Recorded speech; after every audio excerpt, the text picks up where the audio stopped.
Zimbabwe, at least one person is shot dead as army clashes with opposition supporters. One person was shot dead by Zimbabwean soldiers in the capital city Harare on Wednesday after troops were deployed to quell protests over this week's presidential election, witnesses told a Reuters photographer. Witnesses said automatic gunfire was heard on the streets while an army helicopter was also seen flying in the skies above Harare. Police had earlier fired tear gas to disperse stone-throwing protesters in Harare on Wednesday as the main opposition leader accused the ruling party of trying to rig the result of Zimbabwe's election. Crowds burned tires in the center of the capital Harare, blocking some streets and engaging in running battles with police who fired water cannon to disperse the protesters.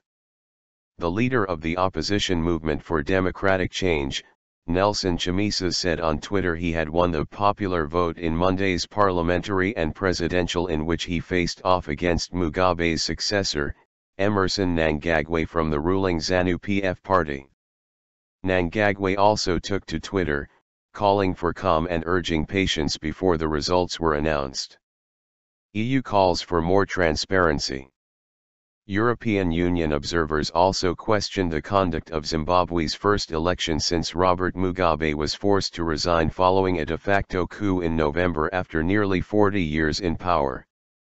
They expressed concern about delays in releasing the results of the presidential contest. The EU's chief observer, Elmar Brok, said he did not yet know if the shortcomings would have a material effect on the outcome of the vote, and he criticized the Zimbabwe Electoral Commission, ZEC, for being at times one-sided. The EU's assessment is critical in determining whether Zimbabwe can shed its pariah status, as it could help attract investors and trigger an economic revival. Reuters.